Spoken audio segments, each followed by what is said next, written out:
شمیم بن گلزار season مخدوم اہل سنت فضیلت مآب جناب حضرت پیر شمیم صاحب سازی صاحب بانی محفل مولانا ابو الخیر اللہ بخش عابی صاحب و دیگر مقتدر علماء کرام، مہمانان گرامی، عزیز طلبہ، عوام اہل سنت، آج کی یہ عظیم الشان کانفرنس، آج کا یہ عظیم الشان سیمینار سرکار عالم نور مجسم صلی اللہ علیہ وآلہ وسلم کے مقامی ختم نبوت کے حوالے سے اور شان ختم نبوت کے حفاظت کے حوالے سے انعقاد پذیر ہے۔ میں حضرت علامہ مولانا ابو الخیر اللہ بخش صاحب کو اور جناب قاضی آمن حسن چشتی صاحب کو اور جناب قاضی نگاہ مصطفیٰ صاحب کو اور دیگر تمام علماء کو اس خوبصورت سیمینار کے انعقاد کے صمیم طرف سے ہدیہ تبریک و تحسین پیش کرتا ہوں اور دعا کرتا ہوں کہ اللہ کریم ہم سب کی حاضری اپنی بارگاہ میں قبول فرمائے اور جتنے دوست یہاں تشریف فرمائے ہیں اللہ کریم سب کو دارین کی سعادتوں سے نوازے۔ برادران اسلام، جیسے 14 اگست 1947 یہ پاکستان کی تاریخ میں بہت اہم ترین دن ہے، اسی طرح 7 ستمبر 1974 یہ بھی پاکستان کی تاریخ میں بہت اہم ترین دن ہے۔ اس لحاظ سے 14 اگست 1947 کو پاکستان بنا تھا، پاکستان کی تعمیر ہوئی تھی، پاکستان کی تشکیل ہوئی تھی، اور 7 ستمبر 1974 کو اس کے ماتھے پہ سنگ تعارف لگایا گیا تھا، سنگ تعارف لگوایا گیا تھا۔ پاکستان بنانے کا اصل مقصد ہی نبی کریم صلی اللہ علیہ وسلم کی عزت کا پہرا دینا تھا۔ اگر آپ ماضی کے جھروکوں میں تھوڑا سا جھانک کے دیکھیں تو پاکستان بننے سے پہلے شہادت رسول کی ایک آندھی چلی ہوئی تھی، ایک طوفان برپا تھا۔ غازی ابن الدین شہید کو آپ جانتے ہیں، غازی عبدالرشید شہید کو آپ جانتے ہیں، غازی مرید حسین کو آپ جانتے ہیں، اور اس سے ان کے ساتھ ساتھ اور کتنے غازی اسلام ہیں جنہوں نے پاکستان سے پہلے ہی جام شہادت نوش کیا ہے۔ تو اس وقت ایک آندھی چل رہی تھی شہادت رسول کی، رسول اللہ صلی اللہ علیہ وسلم کی گستاخی کی ایک تحریک چل رہی تھی۔ اس آندھی کو روکنے کے لیے جہاں اللہ کریم نے حضرت مولانا شاہ احمد رضا خان فاضل بریلوی رحمۃ اللہ تعالیٰ کو پیدا کیا تھا، اسی طرح اللہ کریم نے حضرت پیر سید مہر علی شاہ رحمۃ اللہ تعالیٰ کو بھی اسی آندھی کو روکنے کے لیے پیدا کیا تھا، اور دیگر جو مشائخ اور علماء ان کے شانہ بشانہ تھے وہ سب کے سب اسی شہادت رسول کی تحریک کو روکنے کے لیے پیدا ہوئے تھے، اور جتنے غازیان اسلام پیدا ہوئے وہ بھی اس آندھی اور طوفان کے سامنے سد سکندری بنے تھے۔ اور پھر مسلمانوں کے ذہن میں یہ خیال آیا کہ کب تک یہ سلسلے چلتے رہیں گے، کیوں نہ ایک ایسے ملک کا مطالبہ کیا جائے اور ایک مشترکہ سٹرگل کی جائے، مشترکہ کوشش کی جائے، اور نتیجے کے طور پہ ایک ایسا ملک حاصل کیا جائے جس کی بنیاد لا الہ الا اللہ محمد رسول اللہ پہ رکھی جائے۔ سو اس حوالے سے پھر کوششیں شروع ہوئی، اور پھر اللہ کریم نے یہ مہربانی فرمائی کہ اللہ کریم نے ہمیں یہ پاک وطن عطا فرمایا۔ حضرات محترم، چاہیے تو یہ تھا کہ جیسے ہی پاکستان بنا تھا، جن مقاصد کے لیے بنا تھا وہ مقاصد پورے کیے جاتے، اور اس میں نظام مصطفیٰ نافذ ہوتا، اور اس کا تعارف بھی ختم نبوت کی حفاظت کے حوالے سے ہوتا، لیکن بعض اقتصادی قوتوں نے یہاں آ کے اپنے پنجے گاڑ دیے اور پاکستان کو معاشی طور پر اتنا کمزور کر دیا کہ پاکستان اپنی آواز بلند نہ کر سکا، اور مشائخ بھی جو فیلڈ میں تھے وہ اپنے آستانوں پہ چلے گئے۔ اگر فیلڈ میں رہتے تو پھر شاید یہ خواب شرمندہ تعبیر ہو جاتا۔ حضرات محترم، بات صورت پھر یہ سلسلہ چلتا رہا۔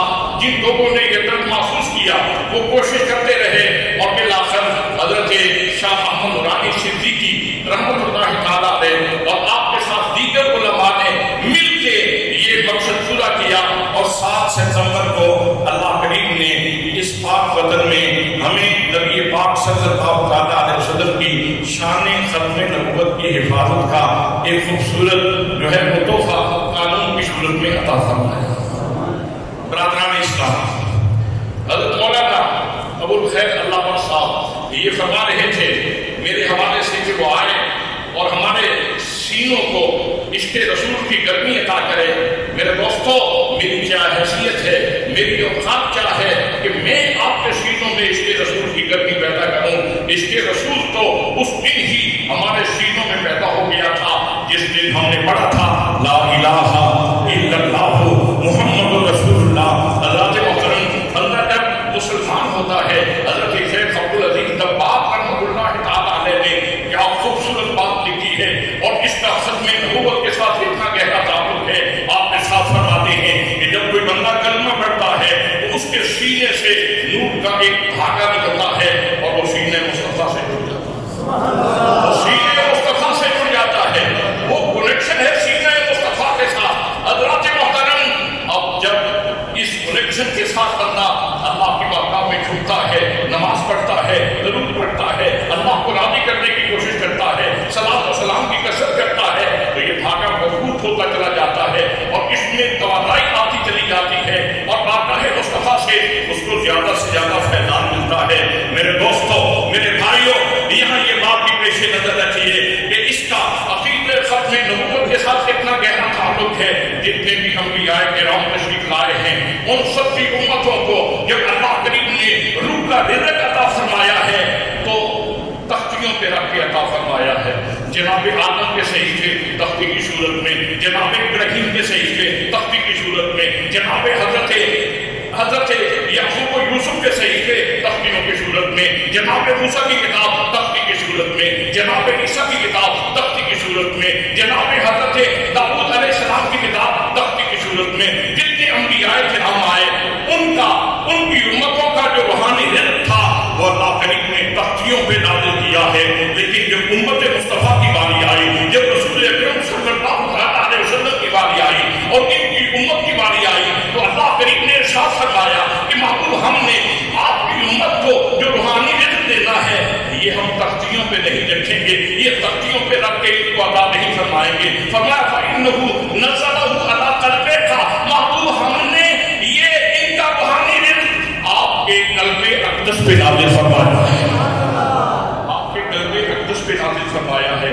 حضرات محترم، وہ سرچشمہ جہاں سے مجھے صبح شام رزق ملتا ہے، اس سرچشمے کے اوپر اگر کوئی حملہ کرنے کی کوشش کرے تو میں کیسے برداشت کر سکتا ہوں؟ حضرات محترم، اس سرچشمے میں اللہ کریم نے قرآن مقدس سارے کا سارا نازل فرمایا ہے، سارے کا سارا قرآن مقدس اللہ کریم نے نازل فرمایا ہے۔ حضرات محترم، اور سورہ بقرہ جب آپ اس کی تلاوت کرتے ہیں، اللہ کریم نے سورہ بقرہ کے آغاز میں متقین کی 6 صفات کو بیان کیا۔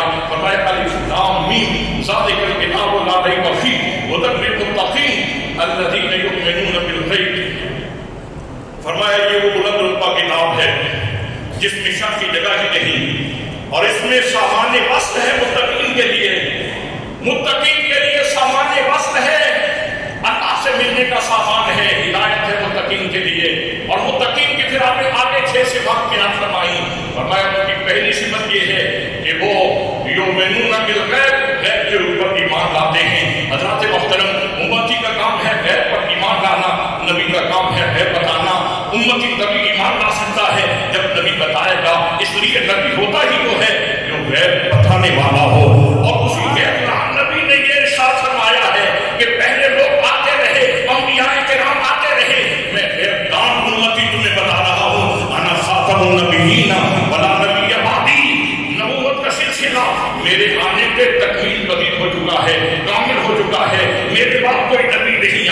تو حضرات محترم جب ایمان والوں کی پہلی صفت یہ ہے کہ وہ غیب کے اوپر ایمان لاتے ہیں، تو اگر کسی نے آنا ہوتا تو نبی پاک صلی اللہ علیہ وسلم اس کے بارے میں بتاتے، میرے آقا کو ارشاد فرماتے ہیں میں آخر الزمان پیغمبر ہوں، انا خاتم النبیین، میں خاتم النبیین ہوں، میرے بعد کوئی نبی نہیں ہے۔ تو اگر ہمارا تعلق متقین کے ساتھ ہے اور ہم متقی ہیں تو پھر یہ تقوی کا تقاضا یہ ہے کہ ہم اپنے پیارے حبیب صلی اللہ علیہ وسلم کو آخری نبی تسلیم کریں، اور الحمدللہ اللہ نے ہمیں یہ شرف عطا فرمایا۔ پہلی صفت یہ ہے الذین یؤمنون بالغیب ویقیمون الصلاۃ، دوسری صفت یہ ہے کہ وہ نماز قائم کرتے ہیں۔ یؤمنون بالغیب ویقیمون الصلاۃ ومما رزقناہم ينفقون، اور جو ہم نے انہیں رزق عطا کیا ہے اس میں سے خرچ کرتے ہیں۔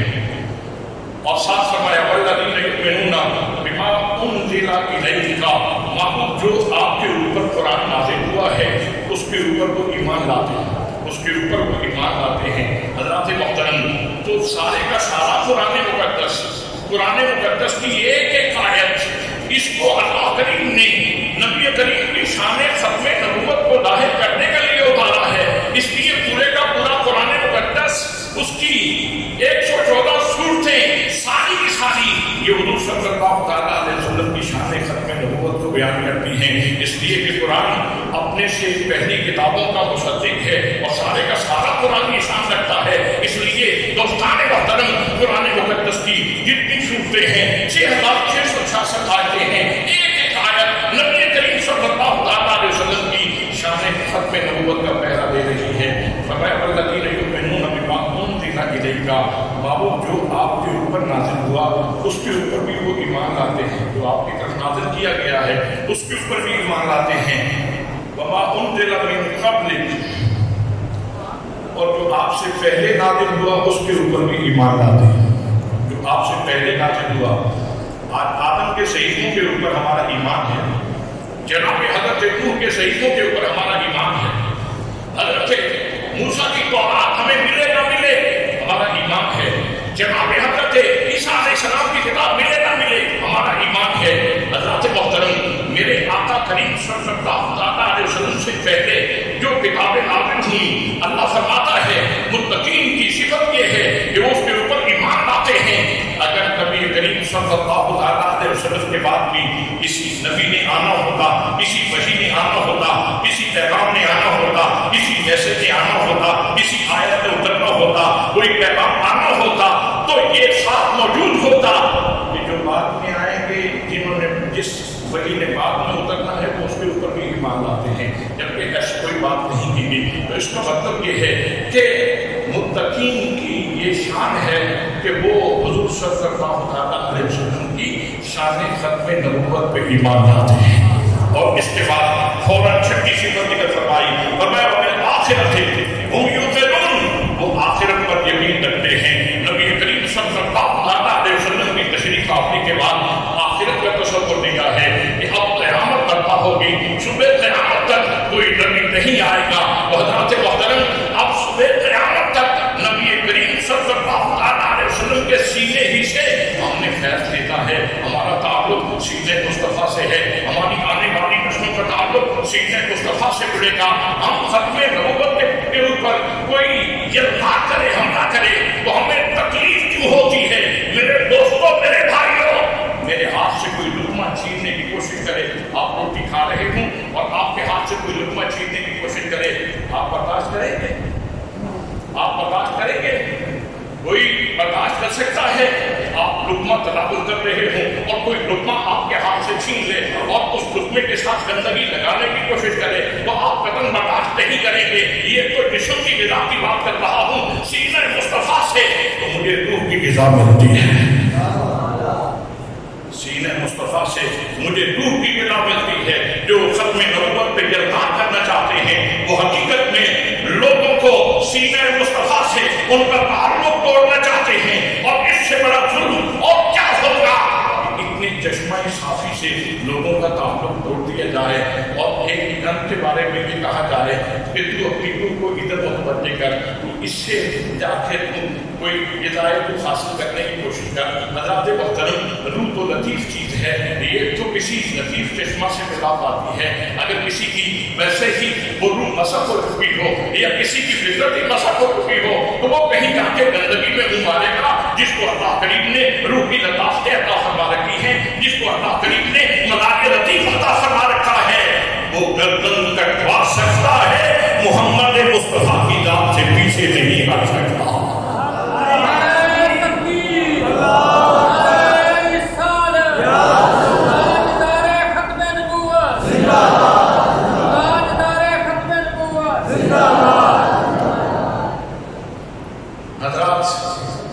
نبی مکرم صلی اللہ علیہ وسلم کی شان ختم نبوت کے حوالے سے ہمیں لوگوں کو ایڈوکیٹ کرنے کی ضرورت ہے. ایڈوکیٹ کرنے کی ضرورت ہے کہ نبی مکرم صلی اللہ علیہ وسلم کی شان ختم نبوت کا تقاضا کیا ہے، آپ کی شان ختم نبوت کا تقاضا کیا ہے. حضرات محترم، اللہ کریم نے پہلے جتنے بھی انبیاء کرام بھیجے، جتنے رسول بھیجے، جتنی وحی بھیجی، تو اس کا انداز یہ تھا کہ زمان میں یا مکان میں نبی کی گنجائش ہوتی تھی. زمانی اعتبار سے گنجائش بنی تو نبی بھیجا. مکان کا تقاضا تھا، اللہ نے نبی بھیجا. زمانی ضرورت کے پیش نظر نبی بھیجا گیا یا مکانی ضرورت کے پیش نظر نبی بھیجا گیا. ایک نبی کے بعد دوسرا نبی آتا رہا، ایک رسول کے بعد دوسرا رسول آتا رہا. لیکن جب نبی پاک صلی اللہ علیہ وسلم آ گئے اور آخری نے میرے آقا کریم صلی اللہ علیہ وسلم کو یہ شان عطا فرمائی، فرمایا وما ارسلناک الا رحمۃ للعالمین، محبوب ہم نے تمام جہانوں کے لیے آپ کو رحمت بنا کر کے بھیجا ہے. ارسلنا کا ذکر پہلے ہے اور حضرات محترم وما ارسلناک الا رحمۃ للعالمین، ارسلنا پہلے ذکر فرمایا، رحمت بعد میں ذکر فرمایا. حضور صلی اللہ علیہ وسلم کی رسالت پہلے ہے اور رحمت بعد میں ہے. حضور صلی اللہ علیہ وسلم کی جیسے رحمت عام ہے ایسے ہی آپ کی رسالت بھی عام ہے. کوئی زمان سازی نہیں، کوئی مکان سازی نہیں جس میں کوئی گنجائش موجود ہو، جہاں کسی نئی نبی کی گنجائش موجود ہو. جب ہر مکان رسول اللہ کی رسالت کے نور سے بھرا ہوا ہے اور ہر مکان رسول اللہ کی رسالت کے نور سے بھرا ہوا ہے تو پھر کسی نئے نبی کی کوئی ضرورت نہیں، کسی نئے نبی کی کوئی ضرورت نہیں ہے. حضرات محترم، اللہ کریم نے تو اتنا جامع ارشاد فرما دیا.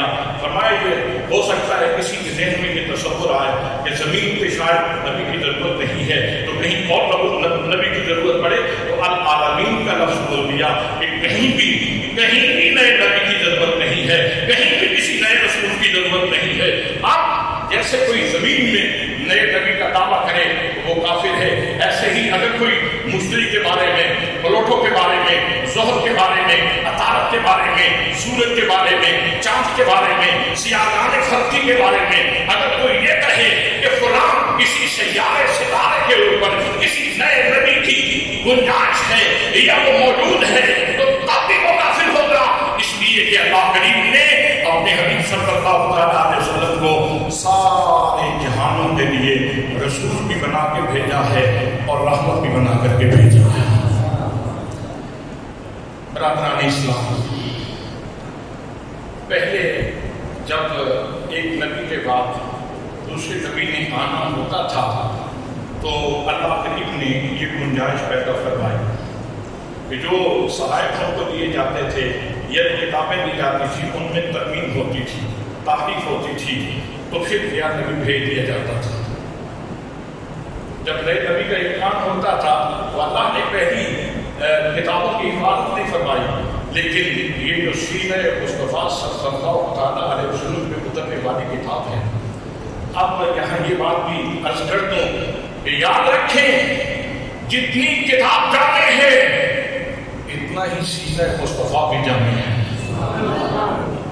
علم نشرح لک صدرک، سینہ مصطفیٰ کو ظرف ہے اس کتاب کا، مظروف تو کتاب ہے تو جتنی کتاب جامع ہے کتاب سے زیادہ تو سینہ مصطفیٰ جامع ہے، کتاب سے زیادہ تو سینہ مصطفیٰ جامع ہے.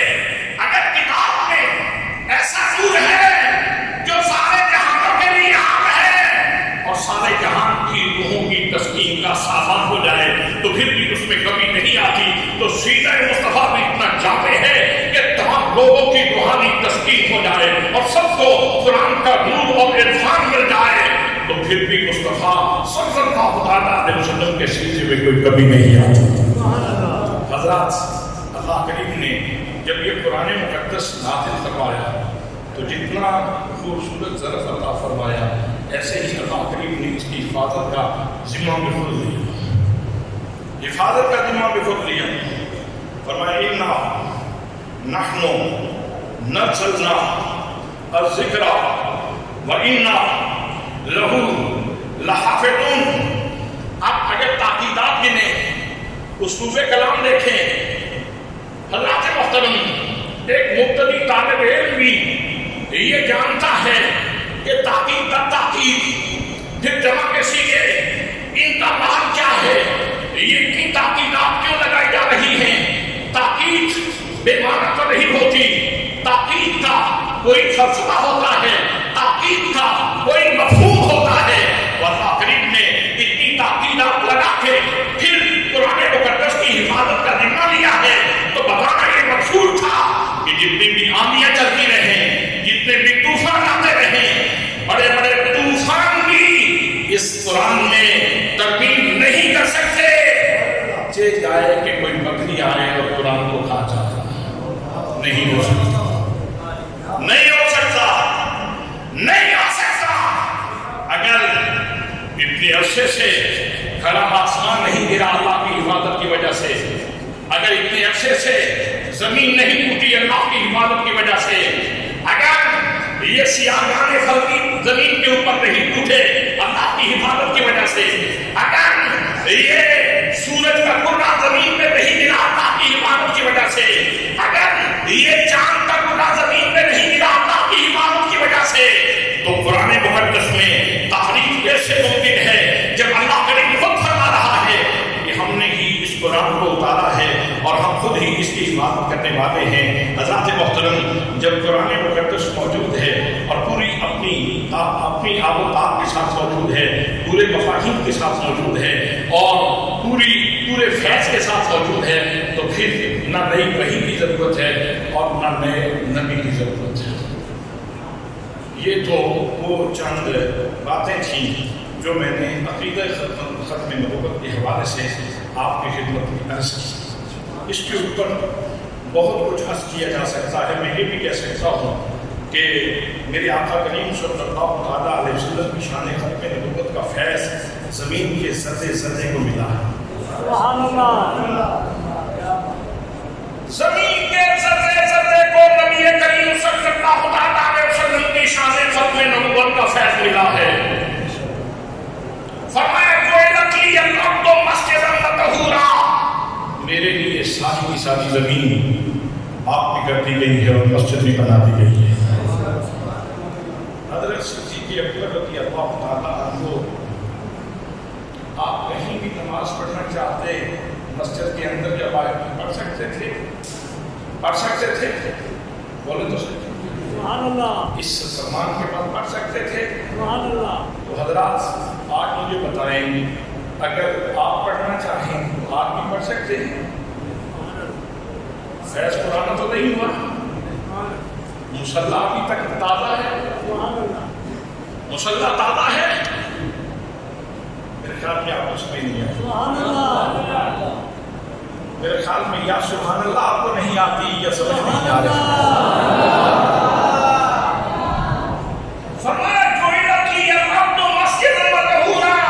میرے لیے ساری کی ساری زمین کو پاک کر دیا گیا ہے اور مسجد بھی بنا دیا گیا ہے۔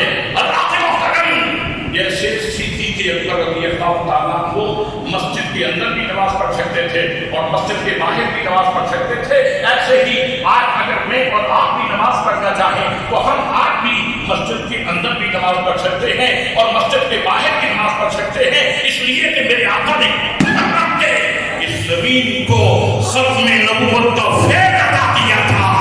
مصلی آج بھی تازہ ہے، مصلی آج بھی تازہ ہے، فیض آج بھی تازہ ہے۔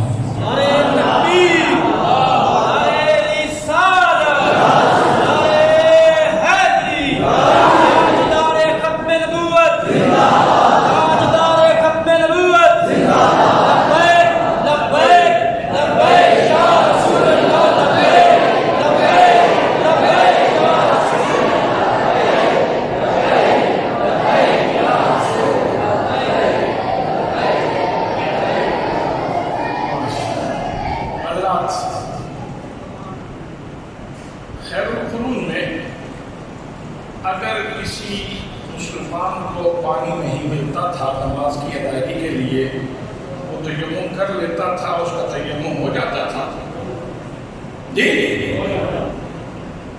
اس کا تیمم ہو جاتا تھا۔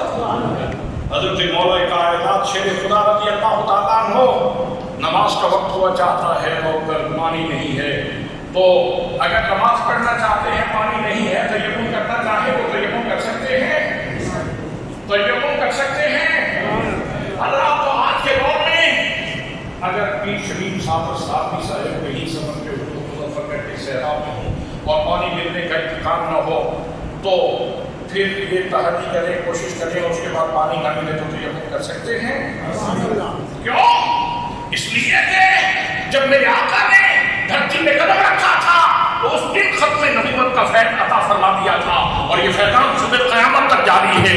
یہ بات پیر شمیم صادقی صاحب سے نہیں ہوتی، یہ صبح قیامت تک جاری ہے۔ جب بھی کسی مسلمان کو یہ سچویشن پیش آئے گی تو وہ تیمم کر سکتا ہے، اس لیے کہ زمین کے ذرے میں مصطفیٰ کریم صلی اللہ علیہ وسلم کے قدموں کا فیضان موجود ہے۔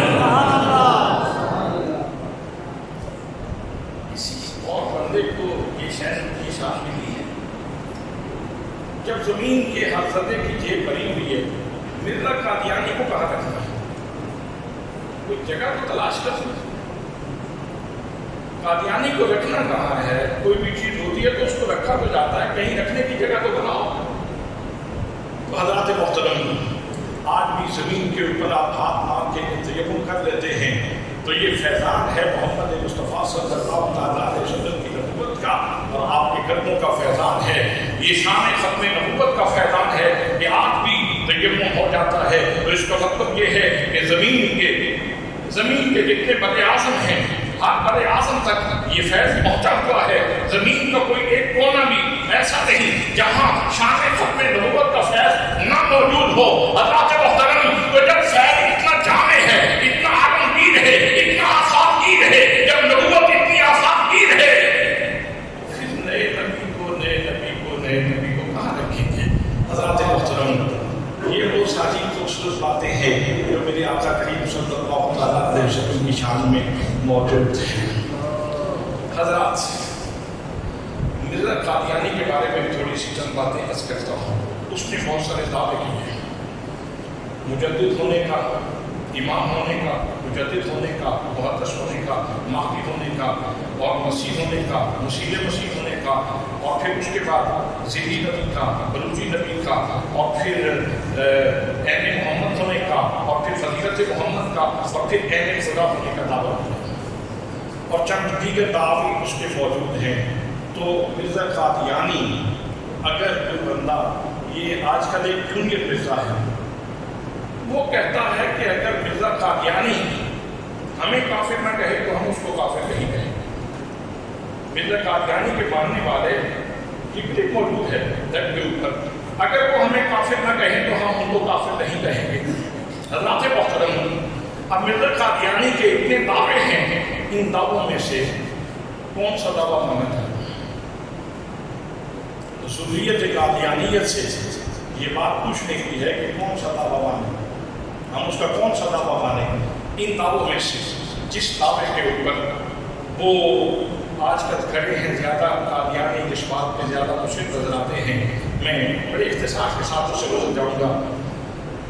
وہ کہتے ہیں کہ قادیانی مرزا جو ہے یہ مسیح موعود ہے، مسیح موعود ہے۔ موعود سے مراد یعنی نبی کریم صلی اللہ تعالیٰ علیہ وسلم نے جس مسیح کا وعدہ کیا تھا کہ وہ تشریف لائیں گے، مرزا کو مسیح موعود ہے جس کا وعدہ کیا گیا۔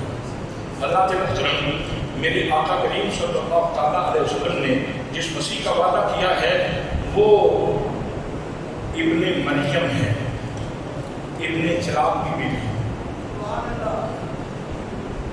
وہ ابن مریم ہے۔ چراغ بیوی کے بیٹے کے بارے میں میرے آقا نے نہیں کہا، کسی کسیٹی کے بارے میں میرے آقا نے نہیں فرمایا، کسیٹی کے بیٹے کے بارے میں میرے آقا نے نہیں فرمایا، میرے آقا نے تو ابن مریم کے بارے میں ارشاد فرمایا ہے، اور ابن مریم وہ ہے کہ جن کا باپ نہیں۔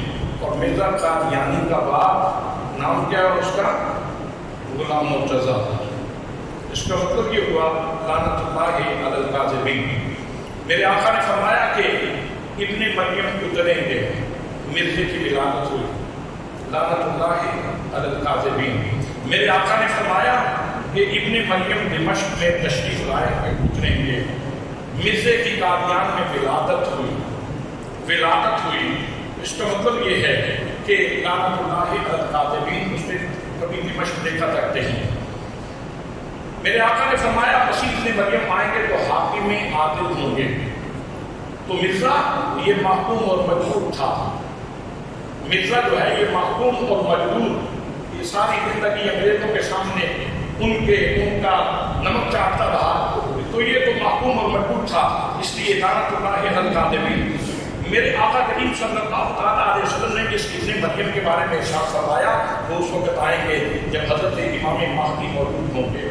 مرزا آیا اس وقت امام مہدی موجود نہیں تھے، یعنی مر گیا اور امام مہدی ابھی تک موجود نہیں تھے. اس لیے کہیں لعنت اللہ علی الکاذبین. میرے آقا نے فرمایا کہ جب حضرت مسیح موعود تشریف لائیں گے تو اس وقت دجال موجود ہوگا اور دجال کو آپ قتل کریں گے.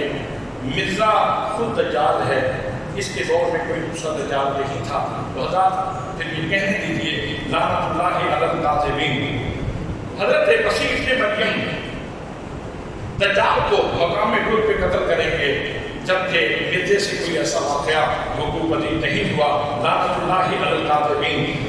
میرے آقا کریم صلی اللہ تعالیٰ علیہ وسلم نے ارشاد فرمایا مسیح ابن مریم تشریف لائیں گے تو مال و دولت کی اتنی بہتات ہوگی کہ کوئی خیرات دینے والا بھی نہیں ہوگا. تو مرزا قادیانی کے دور میں مال و دولت کی بہتات تو نہیں تھی، ہاں سائلین کی بہتات تھی، مانگنے والوں کی بکاریوں کی بہتات تھی، اور ان میں سے سب سے بڑا انگریز کا بھکاری یہ مرزا قادیانی خود تھا. میرے آقا کریم صلی اللہ تعالیٰ علیہ وسلم نے ارشاد فرمایا جناب حضرت مسیح ابن مریم جب تشریف لائیں گے تو لوگوں کو دین کی طرف اتنی رغبت ہوگی کہ ایک سجدے کو لوگ دنیا و ما فیہا سے بہتر سمجھیں گے. لیکن مرزا قادیانی کے دور میں ہمیں کوئی ایسا منظرنامہ نہیں ملتا. حضرات محترم جناب نبی پاک صلی اللہ تعالیٰ علیہ وسلم نے ارشاد فرمایا کہ جب حضرت مسیح موعود تشریف لائیں گے تو آپ حج کریں گے یا عمرہ کریں گے یا بزرگ کو جمع کریں گے. مرزا قادیانی اتنا لعین بدبخت اور نجس ہے کہ اس کو نہ مکہ دیکھنا نصیب ہوا نہ مدینہ. اور میرے آقا نے ارشاد فرمایا مسیح موعود تشریف لائیں گے تو وہ میرے پہلو میں جب فوت ہوں گے تبھی موت کے ساتھ تو میرے پہلو میں دفن ہوں گے. تو مرزا قادیانی پیدا ہوا اور پھر آپ کو پتا ہے کہ اس کی موت کہاں آئی. موت اس کی کہاں آئی میں ذکر نہیں کرتا، یہ مسجد ہے تو ٹھیک ہے، جہاں کا خمیر تھا وہیں پہ خاک پہنچی. تو بصورت جناب عیسیٰ علیہ السلام آپ تبھی موت تشریف لے جائیں گے اور حضور صلی اللہ تعالیٰ علیہ وسلم کے پہلو میں آپ کو دفن کیا جائے گا. حضرات محترم مرزا یوں یہ کہتا ہے کہ اگر قادیانی ہمیں کافر نہ کہیں تو ہم ان کو کافر نہیں کہیں گے. میں پوچھنا چاہتا ہوں مرزا قادیانی اگر یہ کہے رأیتنی فی المنام این اللہ وتیقنت اننی ہوا، میں نے خواب میں اللہ کے عین کو دیکھا ہے اور پھر میں نے یقین کر دیا کہ وہ اللہ میں ہی ہوں، تو پھر مرزا قادیانی کو کیا کافر نہیں کہا جائے گا؟ آج کتنے لبرل ایسے ہیں، آج کتنے ملحد ایسے ہیں جو کہتے ہیں مرزا کلمہ پڑھتا ہے، وہ نماز کے قائل ہیں، وہ قرآن کے اوپر ایمان رکھتے ہیں، تو تم خام خواہ ان کو کیوں تک کرتے ہو؟